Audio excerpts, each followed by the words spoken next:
Radio La Luz del Mundo, las 24 horas del día, contigo. Los comentarios aquí expuestos son responsabilidad única y exclusiva de los invitados y no de la Iglesia La Luz del Mundo ni de esta radiodifusora.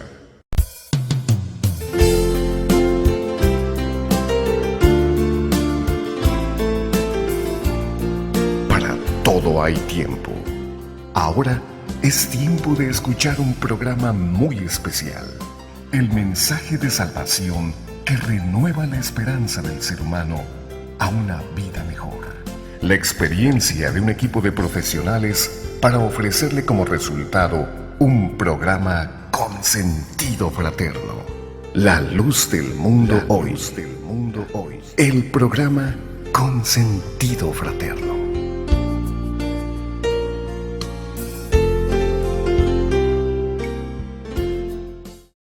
Hola, ¿qué tal, amigas y amigos? Muy buenas noches tengan todos y cada uno de ustedes. Bienvenidos una vez más a este martes de claroscuros de la historia. Y pues para mí es un gusto que una vez más estemos aquí en esta cita que tenemos todos los días martes, reunidos a las 10 de la noche, transmitiendo directamente desde la ciudad de Guadalajara, aquí en la colonia hermosa provincia, para todos y cada uno de ustedes. Queremos enviar un afectuoso saludo para todas las personas que ya sea en las diferentes plataformas nos están escuchando, y que pues si es a través de la carretera del internet www.radiolldm.com, y que ya esta señal pues está llegando hasta aquí lugares de Estados Unidos, a México, Costa Rica, a El Salvador, a una parte de Centroamérica, Sudamérica, a todas las personas que nos escuchan allá desde Europa. Hoy estamos aquí transmitiendo directamente, como es todos los martes a las 10 de la noche, desde aquí, desde Guadalajara. En la plataforma de Radio Comercial estamos transmitiendo también en vivo y enviamos un afectuoso saludo allá en cabina para las personas que están apoyándonos y que este evento está saliendo en vivo para todos y cada uno de ustedes en la 790 de AM, Radio Fórmula Jalisco. Un saludo, deseando que también los que están allí en cabina, ojalá que estén gozando de cabal salud y que pues a cuidarnos por esos días de contingencia. También tenemos un evento en vivo en el canal de YouTube Radio La Luz del Mundo, donde estamos transmitiendo completamente en vivo para todos y cada uno de ustedes hacia todo el mundo, como ya es una tradición últimamente, al menos en esta parte del año 2020, allá en aquellos lugares de Europa, donde también tenemos algunos amigos, me imagino yo, algunos latinoamericanos que desde allá nos escuchan, o en aquellos lugares de España, donde también nos prestan atención al programa que sale directamente aquí desde Guadalajara. Esto es Radio La Luz del Mundo, con sus diferentes plataformas de programas que tenemos en el transcurso de la semana. Y hoy martes es martes de claroscuros de la historia. Y hoy permítame comunicarle, queremos hacer algo un poco diferente a lo que normalmente venimos haciendo los días martes. Generalmente los programas que presentamos, a veces mucha formalidad, un tanto serios de la programación que les venimos y les presentamos. Hoy queremos hacer algo diferente porque, válgame que los días que hemos tenido en las diferentes partes del mundo son momentos de que ya generan estrés, estar tanto tiempo encerrados en casa y las noticias todo el día hablando de esta contingencia a nivel mundial. Y pues es normal que de pronto, con tantos días encerrados en casa, pues se genera esta zozobra, esta desesperación, de repente una psicosis que se da al interior de la familia, y llegan momentos en los que a veces hasta por cualquier detallito se da la molestia en los niños, en los adultos, en los jóvenes mayormente también. Bueno, precisamente por esa situación queremos y hemos preparado el día de hoy algo diferente, y queremos hacerlo un poco más divertido con la programación del día de hoy. Y es por eso que a este programa le hemos titulado Lo cómico en la historia de México. Y es que, bueno, pues también permítame comunicarle, transmitirle, para antes están los teléfonos aquí en cabina, el 33 37 70 20 25. Pues queremos agradecer también infinitamente a nuestro patrocinador oficial, que también a través de su apoyo nos permite que lleguemos hasta lo más recóndito del planeta a través de estas plataformas de internet con las cuales podemos llegar hasta con cada uno de ustedes. Yo soy su amigo y su servidor Samuel Valvanera, quien martes tras martes estamos aquí al pie del cañón. Bueno, pues el día de hoy quiero comentarles que también tenemos preparado una vez más un programa muy especial que, como decíamos hace unos instantes, por la contingencia de salud, pues nos va a permitir un poco relajarnos la cabeza, la mente, a nuestros hijos igual, invitarlos para que se acerquen a escuchar el programa y por lo menos el día de hoy nos vamos a divertir y al mismo tiempo vamos a aprender situaciones de historia y pues al mismo tiempo estaremos contribuyendo para que este estrés de pronto pueda, aunque sea por un instante, pueda desaparecer de nosotros. Y pues como mencionamos, aquí tenemos incluso el día de hoy algunas recomendaciones en la bibliografía, como pues en el transcurso del día hicimos la presentación, la publicación del programa y dijimos que el día de hoy íbamos a hacer algunas recomendaciones de esta literatura y lo vamos a ir haciendo en el transcurso del programa. Y pues también algunos canales de YouTube que en esos días pues van a ser muy apropiados para que ya en casa, si ya está usted acostado, recostado en la sala, en el transcurso del día quiere estar usted desaburriéndose, le vamos a presentar algunas plataformas, algunas páginas de YouTube donde también pues la presentan la historia de una manera divertida y cómica, y pues así es como que pretendemos que el día de hoy también así lo hagamos en esta noche. Y los dos libros primeros que quiero presentarles a usted son de un historiador pues contemporáneo de este tiempo. Estamos hablando de Francisco Martín Moreno. Uno de ellos es Arrebatos Carnales, que por cierto tiene tres libros de arrebatos carnales. En ellos normalmente el autor habla acerca de personajes de la historia con situaciones de una manera escrita a manera de novela histórica, y pues presenta de pronto algunas cosas que menciona aquí el historiador. Lo que es el contexto de pronto es un tanto ficticio, pero los hechos sí son reales los que se presentaron. Mencionaba él en alguna ocasión cuando habla acerca de infidelidades, dice, al interior de la recámara pues se presentan situaciones que se dieron, que él se imagina cómo se presentaron, pero de que el hecho de la infidelidad se dio. Entonces ahí tenemos uno de ellos, que es Arrebatos Carnales. En este caso creo que es el número Arrebatos Carnales. Este es el primer fascículo. Quiero mencionarles que en este caso los tienen en los tres colores de la bandera, verde, blanco y rojo. Y luego tenemos otro también de Francisco Martín Moreno, que se titula 100 mitos de la historia de México. Y bueno, pues ahorita iniciamos con esta presentación de estos dos primeros libros que usted puede encontrar allí en alguna de las librerías.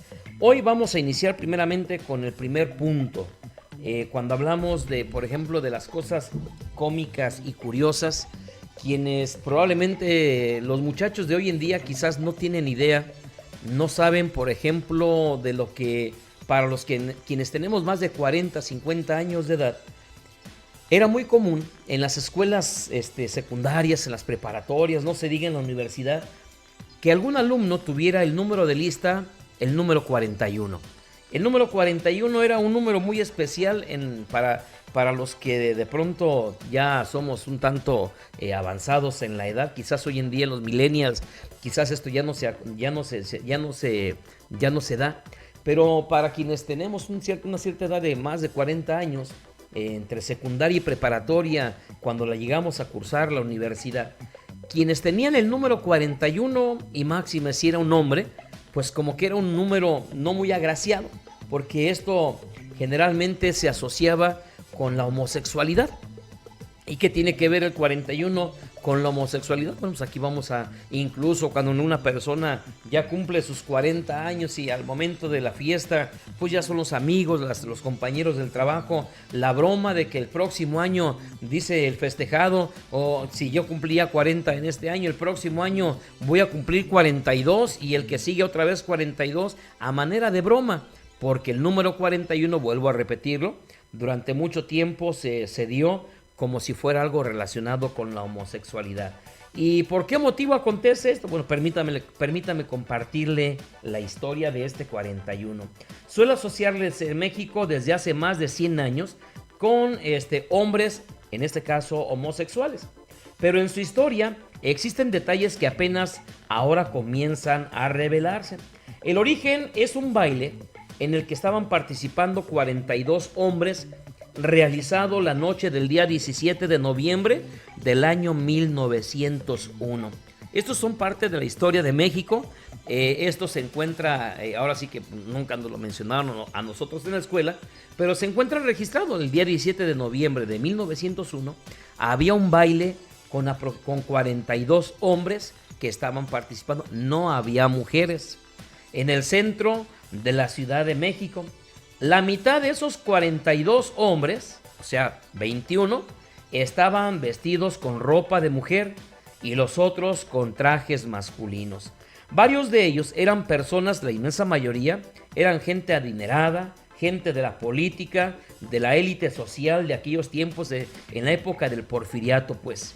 El festejo fue interrumpido por la policía, que de pronto, imagínese usted la escena, la época aquella de los vals, bailando ahí las parejas, las 21 parejas, 42 personas, hombres, solamente hombres, unos disfrazados de mujeres. Les llega la policía y los interrumpe.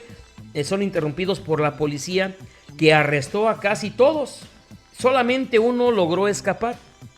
El caso fue uno de los mayores escándalos sociales de la época, conocida como el Porfiriato, porque el presidente de ese tiempo pues era don Porfirio Díaz. Según cuenta esta leyenda muy conocida en México, quien logró escapar era un personaje de nombre Ignacio de la Torre y Mier.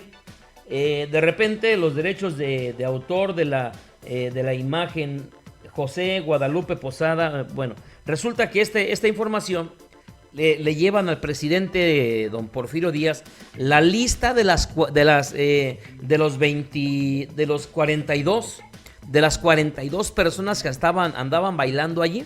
Se la llevan a don Porfirio Díaz y le mencionan: mire señor, ya se logró detenerlos, porque en aquel tiempo fue un acto en contra de las morales y costumbres, a los principios de la moralidad de aquel tiempo. Y don Porfirio Díaz comienza a leer y con una pluma toma, al ver precisamente el nombre de Ignacio de la Torre y Mier, lo tacha. Y entonces le pregunta a don Porfirio Díaz, aquel personaje que llegaba con la lista, y le dice: ¿cuántos me dice que andaban en el baile? 42, señor. No, yo aquí nada más leo 41. No, señor, eran 42. Que yo solamente leo 41. Sacó la pistola. A ver, vuélvalos a contar. Y es que, ¿quién era Ignacio de la Torre y Mier? Pues resulta que Ignacio de la Torre y Mier era el yerno de don Porfirio Díaz. Y pues imagínese el escándalo que se iba a dar en la sociedad, que su yerno, el esposo de su hija, andaba vestido de mujer, bailando con un hombre, y pues entonces lo borró de esa lista, y es así como queda, en lugar de los 42, quedó solamente 41, y es por eso que, bueno, a partir del inicio del siglo XX, este número 41, muy asociado con la homosexualidad. Luego tenemos, pues dijimos, esto aconteció aproximadamente en la época del Porfiriato. Luego tenemos otro que también recuerdan ustedes, esa canción que, bueno, pues estábamos en la idea de que es una canción mexicana. Resulta La Cucaracha. Esa de la cucaracha ya no quiere caminar porque, bueno, resulta que esta canción, todos hemos escuchado más de una ocasión esta canción titulada La Cucaracha, que ha sido cantada por infinidad de intérpretes, tanto dentro y fuera del país. Lo que no sabíamos es que ese tema fue usado como un himno de guerra, esa canción que, bueno, tantas veces la hemos oído, que, bueno, hoy en día ya es una canción de corte infantil. Pues resulta que esa canción fue utilizada como himno de guerra contra Victoriano Huerta. Volvemos otra vez a la época de don Porfirio Díaz. ¿Y quién era Victoriano Huerta? Bueno, Victoriano Huerta fue el usurpador de los que participaron en la muerte de Francisco y Madero, y que así es como llegara al poder, y que además de usurpador, asesino y traidor, a Huerta se le consideraba también un personaje adicto a la marihuana y al alcohol. De ahí que las palabras, cuando menciona la cucaracha ya no puede caminar porque le falta marihuana para quemar. Así es pues como se mencionan los orígenes de esta canción, haciendo alusión a uno de los personajes de los traicioneros en la historia de México. Vamos a hablar de otro personaje, un personaje que creo yo cada uno de nosotros tenemos por la información que nos dieron en la escuela, por lo que hemos leído, por lo que hemos visto de ellos. Vamos a mirar de este personaje muy conocido en la historia de México, Pancho Villa, del cual, por cierto, incluso, permítame decirle que incluso es uno de los personajes que llegó a tener decenas, así literalmente, decenas de mujeres. Era un hombre, pues, de aquellos lugares del norte, y en la imagen que nosotros tenemos de don Pancho Villa, pues nos pudiéramos imaginar un personaje, ¿qué diríamos? Por el tiempo en el que vivía, con un machismo exacerbado, pues de pronto dicen algunos asesino en la época en la que vivió por la participación de la Revolución Mexicana. Y si yo le preguntara de este personaje por las características que de él tenemos, por la información que nos ha llegado de él, las bebidas que usted se imagina que don Pancho Villa tenía, ¿de cuáles sería él afecto para participar? ¿Qué diríamos? ¿Tequilas? De la cerveza, del whisky, bebidas europeas. ¿De cuáles bebidas usted se imagina? Por la forma que nos han presentado en la historia de este personaje, don Pancho Villa, ¿de qué tipo de bebidas cree usted que Pancho Villa él participaba comúnmente? Y de pronto decimos, pues algunos por la situación del país, pues a lo mejor del tequila. O quizás, pues a lo mejor eran de gustos exóticos como algunos políticos que les da por las bebidas embriagantes de aquellos lugares de Europa. Pues resulta que no, ni era fan de las bebidas europeas, tampoco era muy buscador de las bebidas nacionales. En principio de cuentas, don Pancho Villa no tenía ese vicio de licor, no bebía licor. Sin embargo, las bebidas que él participaba, contrario a la creencia popular, a Pancho Villa, dijimos, no le gustaba el alcohol. Por el contrario, es más, era muy estricto con sus soldados cuando llegaba a encontrar a alguno de ellos bebiendo este tipo de bebidas embriagantes. Al contrario, Pancho Villa, sí, ese que hemos mirado en las fotografías de bigote, varonil, arriba del caballo, era muy fan, ¿sabe usted de qué? De las malteadas de fresa. Sí, así como usted lo oye muy bien, Pancho Villa era fan de las malteadas de fresa. Tanto era su fervor por esta bebida que, a pesar de ser buscado incluso por la justicia estadounidense, solía, porque no era muy comunes encontrarlas, vuelvo a repetir, él era oriundo de aquí, lugares del norte, allá de Chihuahua, pues no era muy común encontrar ese tipo de bebidas aquí en México. Sin embargo, solía cruzar al otro lado de la frontera para tomarla en cafeterías allí en aquellas ciudades de San Antonio y en El Paso, Texas. En México hubo cantinas que comenzaron a preparar esta bebida con tal de mantener contento al líder revolucionario. También le gustaban las palanquetas. Fue hasta los últimos años de su vida cuando comenzó a beber anís. Esta es la historia de precisamente don Pancho Villa en cuanto a las bebidas, pero él sí tenía su debilidad, sus inclinaciones, si bien no estaban encaminadas a las bebidas alcohólicas, sí los vamos a encontrar en otro tipo de inclinaciones. Otra peculiaridad de la de Pancho Villa, cuyo nombre era Doroteo Arango, pero pues que todo el mundo le conocían como Pancho Villa, es que también fue una de las primeras estrellas de Hollywood. Sí, así como usted lo oye claramente, Pancho Villa era una estrella en Hollywood, era considerado como tal, como una estrella de Hollywood. Era tan fotogénico y carismático que Mutual Film Company, una productora de cine estadounidense, firmó con Pancho Villa un contrato para grabar algunas de las batallas que tuvo en el año de 1914. Tan encantados estaban con el resultado que esa compañía decidió producir The Life of General Villa, o sea, la vida del general Villa, en el año de 1914. Cinta de ficción dirigida por Christy Caban y Raoul Walsh, donde Pancho Villa se interpreta. Él no quería doblaje, no quería que alguien lo interpretara, donde Pancho Villa se interpretó a sí mismo para aquellas, digamos, del cine de Hollywood. En Estados Unidos, esta película fue un éxito en taquilla y Pancho Villa adquirió fama mundial, además de convertirse en uno de los actores mejor pagados del momento, gracias a los $25,000 que le pagaron por la película. La figura de Pancho Villa se volvió mítica, al grado que en la actualidad hay más de 50 películas de ficción, tanto mexicanas como extranjeras, que son dedicadas a este emblemático personaje. Bueno, le comparto que, por ejemplo, para que se dé una idea qué tan especial era para las empresas de hollywoodenses de lo que es el séptimo arte de las películas, que por ejemplo hay una escena donde lo hicieron que la repitiera y la repitiera hasta que a los fotógrafos les fue de su agrado. Conoce usted a Pancho Villa que va montando arriba del caballo y de pronto el caballo como que las patas del caballo se van arrastrando, como que va frenando, como que si fuese de frente. Pues es una escena que precisamente los fotógrafos hollywoodenses lo hicieron para que pues tomarlo en esta fotografía y así dejar plasmada una de las imágenes más reconocidas precisamente de Pancho Villa.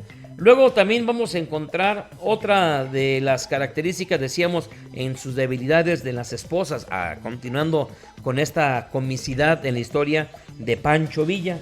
Comenzaremos hablando de Pancho Villa, cuyo verdadero nombre, decíamos, es Doroteo Arango. Su apodo, ¿de dónde es que surge? Porque habemos muchos que dicen, bueno, ¿por qué se le llamaba Pancho Villa?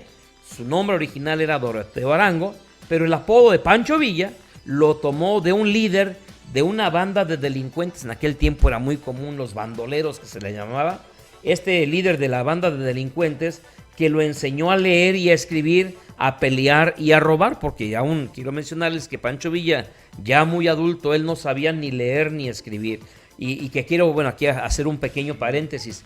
Cuando llegó a ser por unos días el gobernador del estado de Chihuahua, se llegó a convertir en un personaje tan importante en la educación que mandó construir decenas de escuelas, porque él mencionaba que si él no había tenido la oportunidad de aprender a leer y escribir, no quería que los niños de Chihuahua tuvieran la misma desgracia, y es por eso que mandó construir decenas de escuelas primarias para los niños. Y entonces su nombre, este apodo más bien de Pancho Villa, lo toma de este líder bandolero que lo había enseñado a leer, a escribir, a pelear y a robar. Es sabido que su sonrisa era poco agraciada gracias a la falta de varias piezas dentales. Por eso en las fotos procuraba no abrir la boca. Sin embargo, ahí viene lo curioso de esta parte de la historia de Pancho Villa. Sin embargo, aunque le faltaban algunas piezas dentales, esto no fue motivo para que él sintiera un complejo de inferioridad o del coqueteo para con las damas, sino que al contrario, era un personaje muy enamoradizo. Llegó a tener oficialmente más de 75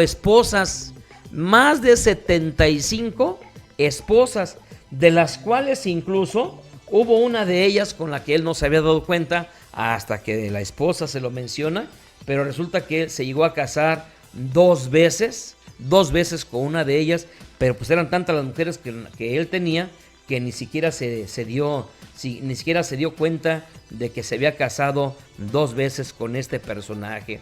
¿Qué más para terminar con Pancho Villa? ¿Qué más podemos decir de este emblemático personaje mexicano?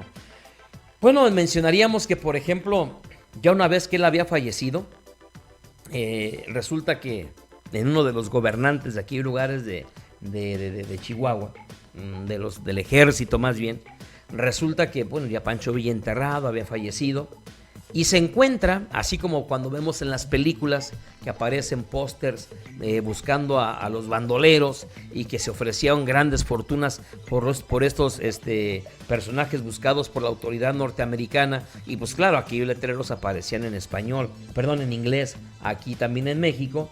Y había uno que en relación a Pancho Villa todavía, aunque él ya había fallecido, pero mientras estuvo vivo, fue muy buscado también por las autoridades norteamericanas, a grado tal que, pues así como en las películas del oeste, que aparecen esos letreros, pues había uno dedicado también a Pancho Villa, que se decía wanted, aproximadamente $50,000 los que se ofrecían por la cabeza de Pancho Villa. No sé, pero de repente, pues no era una virtud la de este personaje del ejército, que cuando se entera, sabiendo él que Pancho Villa ya había muerto, tenía poco tiempo de haber sido asesinado, y se encuentra este letrero que en Estados Unidos estaban dando $50,000 por la cabeza de Pancho Villa, pues sí, es exactamente lo que usted está pensando. Fue a desenterrarlo, le cortó la cabeza y se la lleva a cruzar la frontera, pero resulta que en el camino se encuentra este militar, se encuentra uno de sus jefes y pues ya le pregunta qué es lo que traía por ahí, y pues ya ve que era la cabeza de Pancho Villa, lo regresan.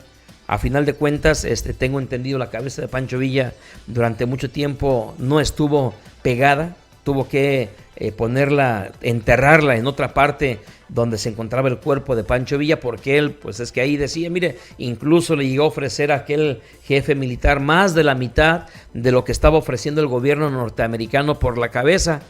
Así como de pronto en las expresiones muy clásicas de nosotros los mexicanos, a veces pues no significa una expresión, no significa lo que decimos. Así también en esta ocasión, esta búsqueda o esta recompensa, el militar la entendió literalmente, cuando lo que en realidad quería decir era que eran $50,000 que ofrecían por la vida, por llevarla al cuerpo de Pancho Villa. Así es como tenemos pues estas historias curiosas, cómicas, chuscas, cosas que en otros países en su historia pues no se dan, no se presentan en lo largo de la historia de otras naciones, pero bueno, en la nuestra pues es tan sui generis la historia de México, que también cabe, aunque no nos la dijeron en la escuela, pero también la comicidad cabe dentro de la historia de México. Vamos a irnos un poquito más atrás, en la época de la historia de México. Estaba en el gobierno del presidente don Benito Juárez. Su gobierno fue perseguido por los conservadores, lo trajeron por diferentes partes de la República. La capital del país fueron 6, 7 ciudades en diferentes lugares de la República por esa persecución. Y bueno, en esa época, los conservadores trajeron de Europa a un personaje para que gobernara nuestro país. Cuando México logra la independencia, inmediatamente Agustín de Iturbide se autoproclama emperador de México. Y entonces nacimos, sí, buscamos la independencia, logramos la independencia, pero nacimos como un imperio. Y a esta parte de la historia de Agustín de Iturbide se le conoce como el primer imperio de México. Pero luego, más adelante, en la época de don Benito Juárez, se da un segundo imperio, ahora dirigido por un europeo, Maximiliano de Habsburgo. A este personaje, pues con sus costumbres, con su forma de pensar europea, pues nunca se imaginó encontrarse un México colorido, lleno de tradiciones, lleno de cosas tan raras que no acontecían allá en aquellos lugares en Europa, y mucho menos en la realeza de su nación. Resulta que a este personaje lo invitan en una ocasión a una corrida de toros aquí en México, ya estando aquí como emperador de México, Maximiliano de Habsburgo. Y resulta que, pues para Maximiliano, dice que lo empezó a observar y vio el comportamiento de las personas. Pues imagínese usted una plaza de toros, pues por el tiempo que era, y resulta que pues la gente que se encontraba ahí en esa plaza de toros la inmensa mayoría de ellas, pues gente ¿qué diríamos? De una clase humilde que en aquel tiempo pues se daban así las idas a los toros.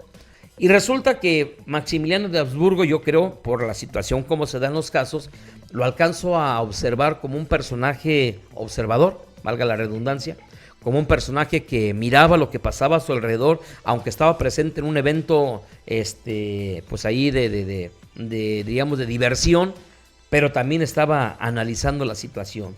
Y él miró un acto curioso, que mientras estaba la corrida de toros, el público vitoreaba, el público apoyaba al toro, el público estaba a favor del toro, el público aplaudía al toro, pero de pronto se dejó muy marcado a Maximiliano de Habsburgo cuando se termina la corrida de toros, y luego ese público que lo estuvo vitoreando, ese público que lo aplaudía, ese público que se lo había ganado el toro, de la noche a la mañana, en un instante, cambia y comienza a pedirle al torero que le quite la vida al toro, cosa que, pues, como se lleva a cabo en las corridas de toros en los pueblos, todos sabemos que así normalmente es como se llevan a cabo estas corridas, y entonces el toro, pues, complace al público y mata al toro.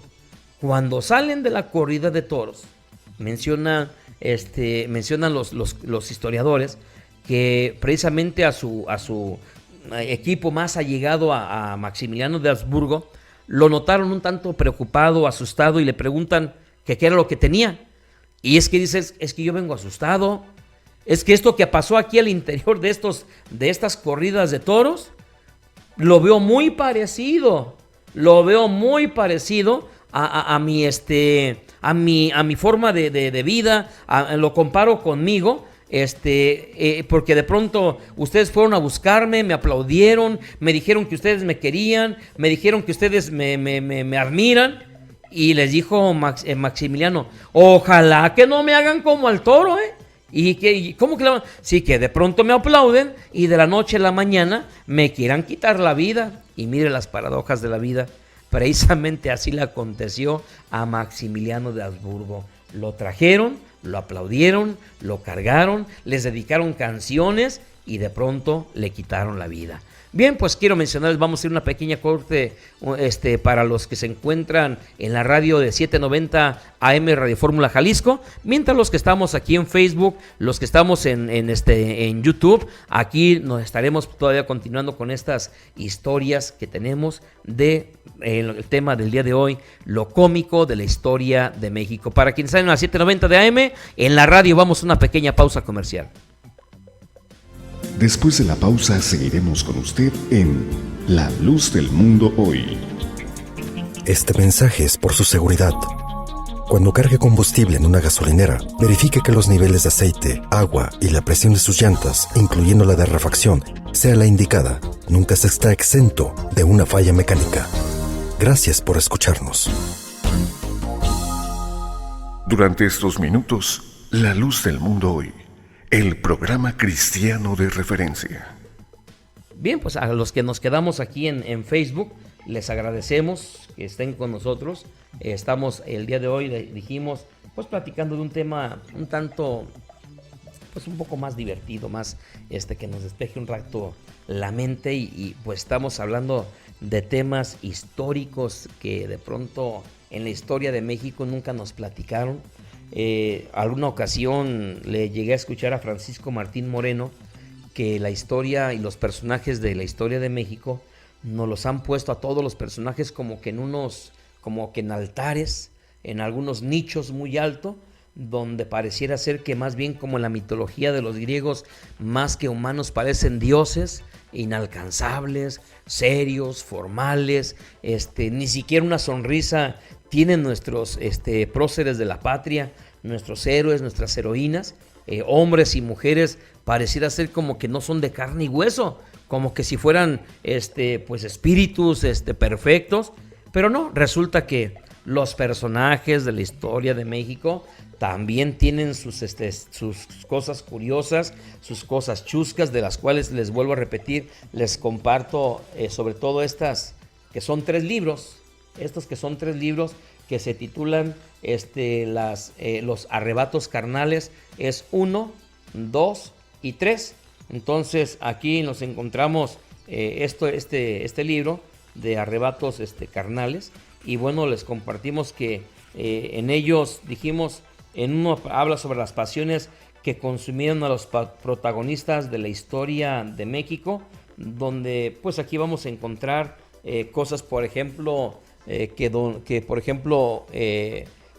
José María Morelos y Pavón, aunque si bien es cierto él era sacerdote, pero no era su vocación. Menciona Francisco Martín Moreno, él sufrió una decepción amorosa, donde un terrateniente le robó a su novia, se casó con ella, y entonces el despechado es que se mete al seminario.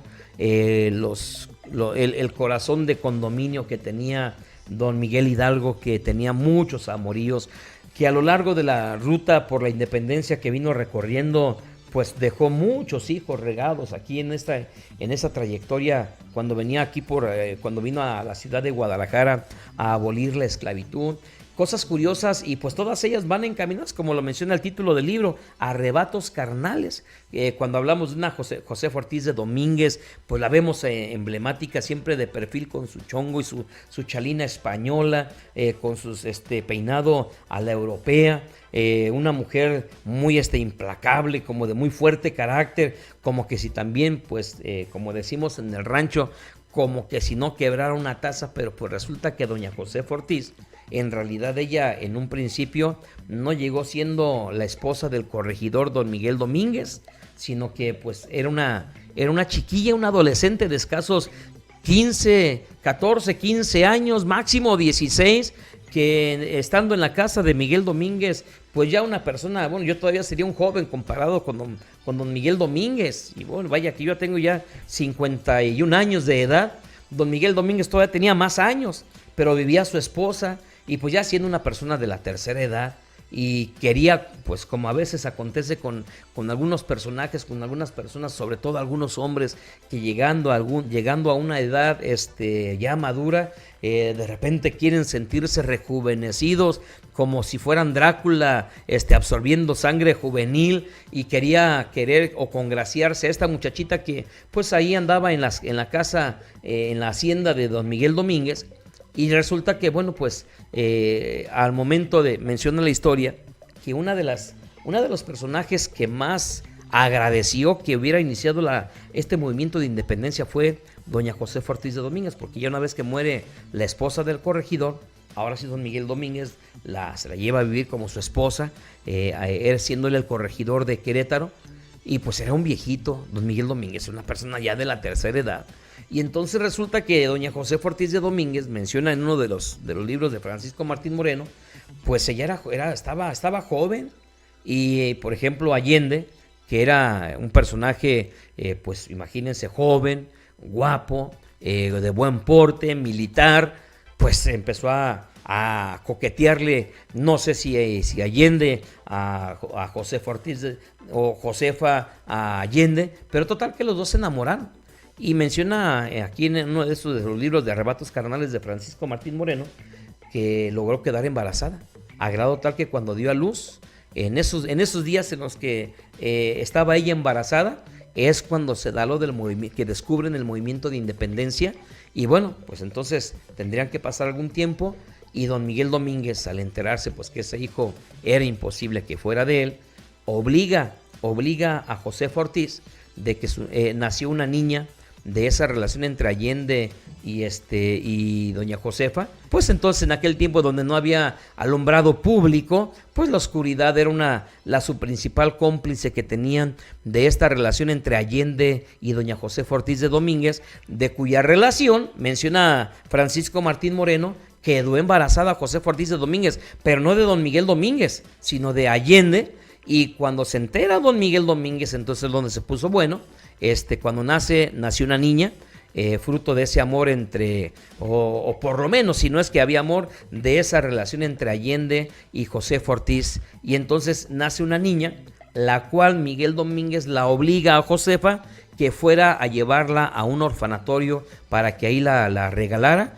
y le prohibió rotundamente, don Miguel Domínguez a Josefa Ortiz, le prohibió que fuera a verla en alguna ocasión de su vida, de tal modo que pues José Ortiz de Domínguez nunca más volvió a saber de esa niña, pero son de las cosas que hubo también en el movimiento de independencia, donde había también, si no traiciones políticas, sí traiciones sentimentales y de amor. Bueno, también tenemos otro libro que les recomendamos, de Alejandro Rosas, que se titula también, bueno, ahorita yo les acabo de platicar de una.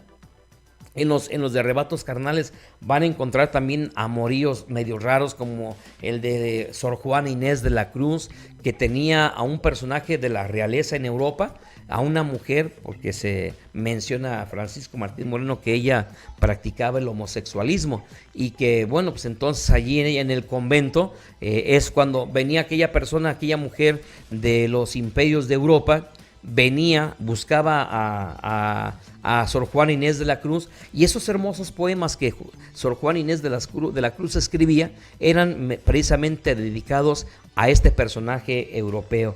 Y bueno, si aquí en los Arrebatos Carnales tenemos aproximadamente algunos 7, 8 aproximadamente historias de estos amoríos y desamoríos, Alejandro Rosas, en este libro que se titula no 8 ni 9, 99 pasiones en la historia de México. Este es del autor Alejandro Rosas, del cual pues bueno, es uno de los autores también para su servidor favoritos.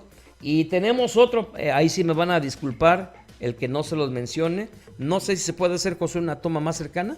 Este libro se titula, es de Antonio Garci, y bueno, yo nada más le puedo mencionar que le cambio el sinónimo, tonterías célebres en la historia de México. Tengo entendido que ya existe el tomo 2 de este autor Antonio Garci, que bueno, aquí al aire solamente podemos mencionar que se titula Tonterías célebres en la historia de México. ¿Qué le podemos mencionar aquí de esta?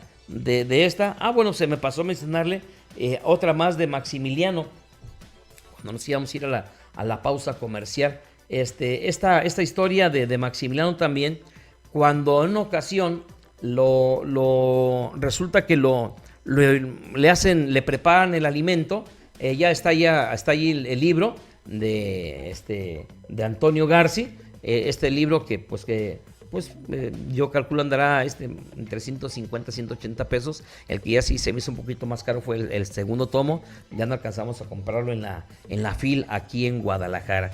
Bueno, quiero mencionarles que, por ejemplo, cuando a Maximiliano le preparan un día un alimento, estamos hablando a principios del mes de noviembre, cuando le preparan este alimento, este desayuno.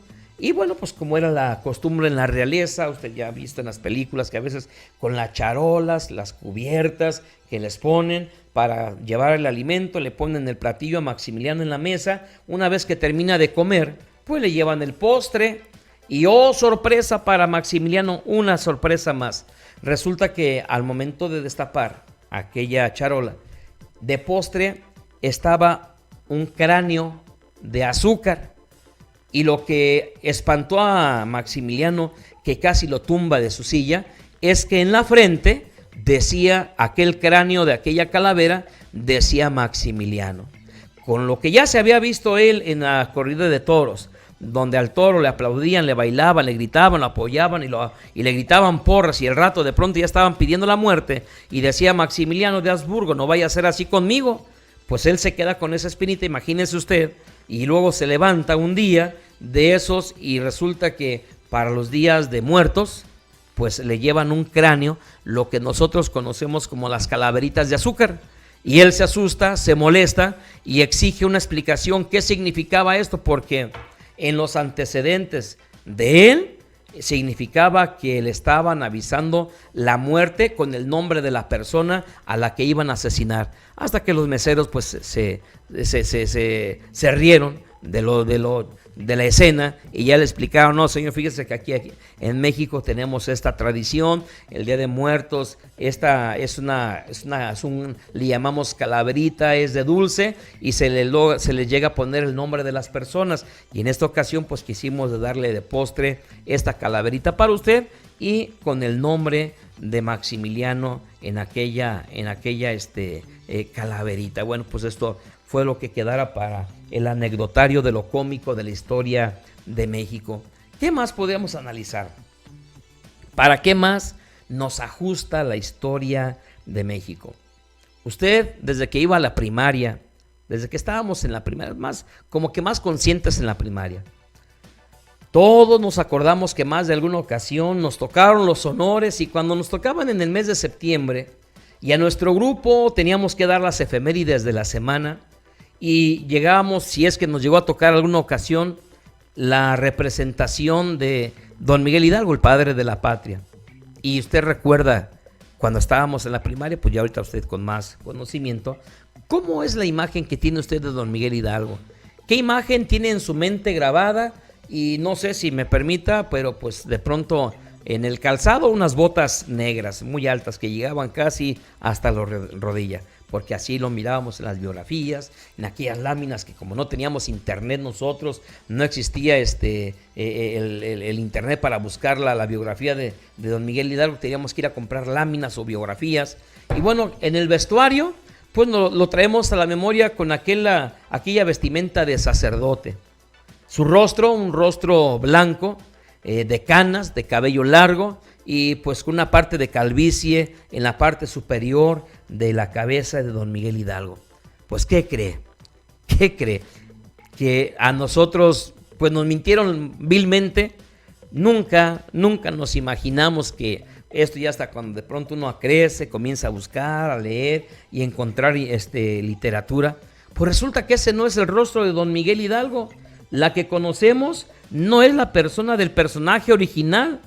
Fue hasta el tiempo de Maximiliano, cuando Maximiliano de Habsburgo, que se quiso hacer por primera vez en la historia, hacerle un homenaje al padre de la patria, poniéndole una imagen para festejarlo. Y como en aquel tiempo, a la muerte de don Miguel Hidalgo, a la muerte de él, tanto el clero como la corona española mandaron destruir todo tipo de imagen que hubiera de don Miguel Hidalgo, porque los dos pues lo consideraron su acérrimo rival. La iglesia lo excomulgó 6 veces, la corona mandó asesinarlo, mandó fusilarlo, pues siendo el enemigo público número 1 de la corona y de la iglesia, pues entonces quedó borrada su memoria. Estamos hablando desde 1810. Estamos hablando que para el gobierno de Maximiliano, a mediados después del siglo XIX, pasaron cerca de 140 años aproximadamente, pasaron más de, ¿qué serían?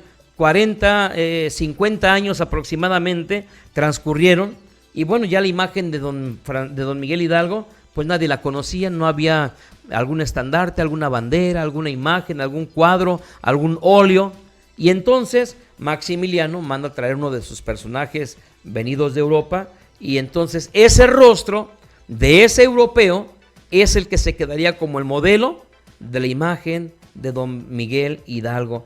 Y entonces hasta el día de hoy, no sé si somos el único país, pero sí somos uno de los que cuando veneramos a nuestros héroes de la patria, somos uno de los pocos, sino que el único, que no es el personaje original al que nosotros le rendimos honores o traemos a la memoria. Y por último,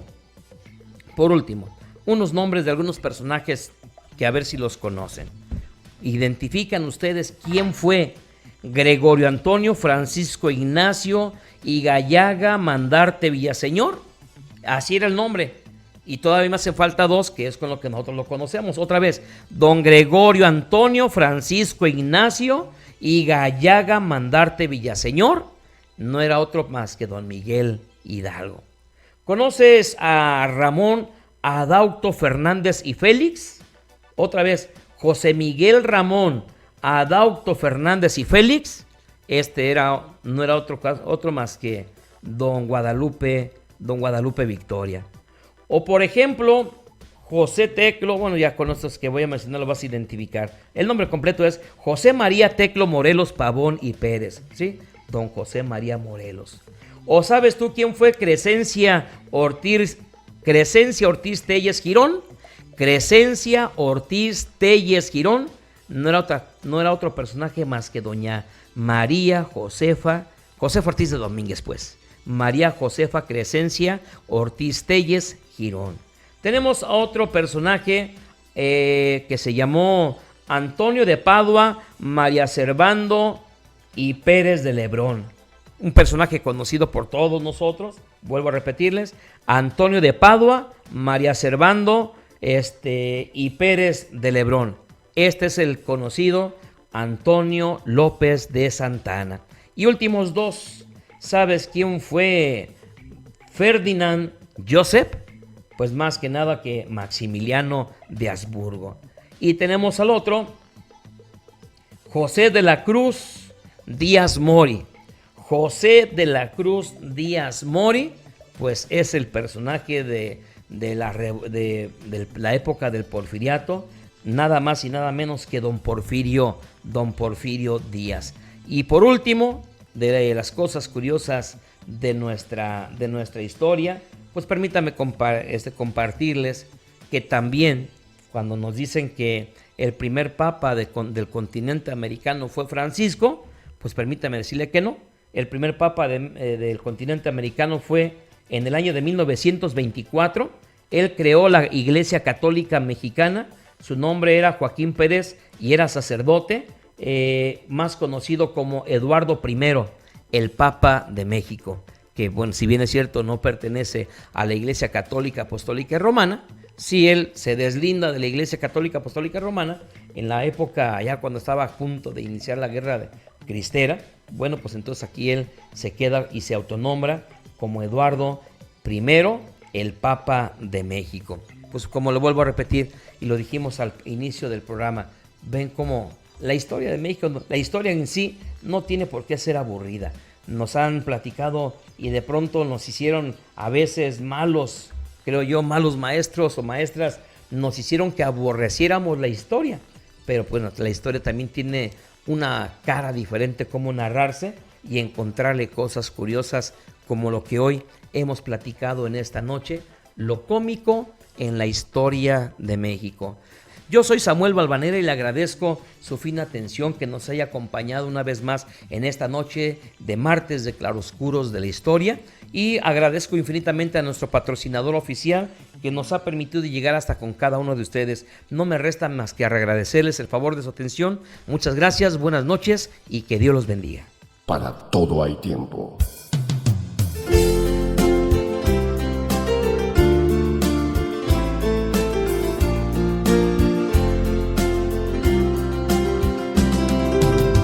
El tiempo de este espacio por hoy termina, pero queremos invitarle a que mañana estemos juntos de nueva cuenta a la misma hora y por esta misma frecuencia. La Luz del Mundo Hoy, el programa cristiano de referencia, una propuesta clara y contundente para acercarnos a la verdad. La Luz del Mundo Hoy, el programa con sentido fraterno. Dios los bendiga.